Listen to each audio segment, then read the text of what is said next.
some outrage being expressed over a controversial mandate from one of the nation's largest pharmacies. CVS is just weeks away from requiring their employees to hand over personal health information like their weight, their body mass index, their glucose levels, and more. And those who don't fess up or don't want to be part of this are going to be fined.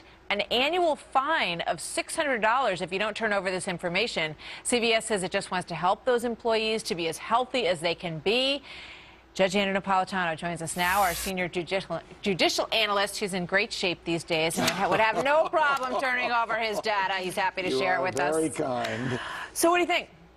I think that this is a consequence of the federal government micromanaging health care and forcing employers to provide coverage to all employees, many who otherwise wouldn't qualify for it, and forcing them to provide coverage whether the employees need it or not. So CVS has 200,000 employees. They now have an interest in hiring 200,000 healthy employees. Think about it. If they can save a few dollars a month, that's $1 million a month. Total, and $12 million a year, et cetera. Their job is to maximize profits for the shareholders and make CVS work as efficiently as possible. So will Obamacare result in larger people with larger body mass and higher glucose levels not getting employed?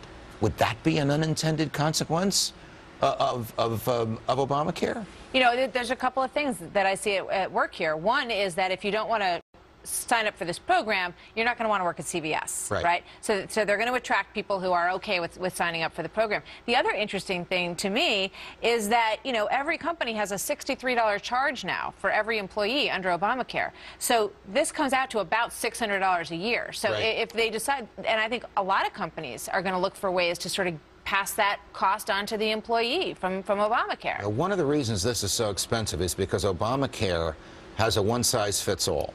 So a human being who couldn't possibly use, let's say, abortion coverage is still paying for it in his or her insurance policy. You cannot tailor an insurance policy to your own particular needs.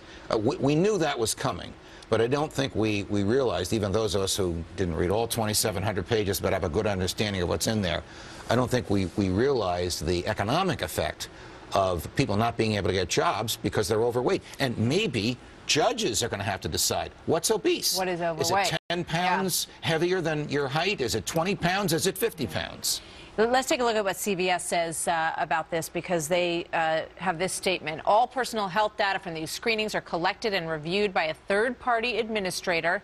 Rather, it is designed to help employees make the best decisions about their own health care. They also point out that 79%, according to CVS, 79% of companies have some kind of health assessment already in place for their employees. So they're saying we're not really out of step with what's going on in corporate America. I think they're probably right. The reason we're talking about it is because it applies to such a huge number of people, 200,000 right off the bat, starting in a week. And the fine clearly helps to pass along the cost of Obamacare to employees. Absolutely. Right? Absolutely. Because, contrary to what the president said, these insurance policies will cost more than the coverage you had before the federal micromanagement. Judge, always good to see you. Pleasure, Thank Martha. you very Thanks much. for having me. You know, I used to work at another network.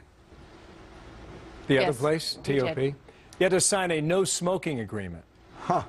I don't think it was ever enforced, but I mean, the logic was that this was for insurance reasons. So maybe there's something there, Joe. Yep. There you go. Could be, Bill. So the hunt what for other place was that, I wonder? Right on. He's forgotten the name. No, we don't remember the name.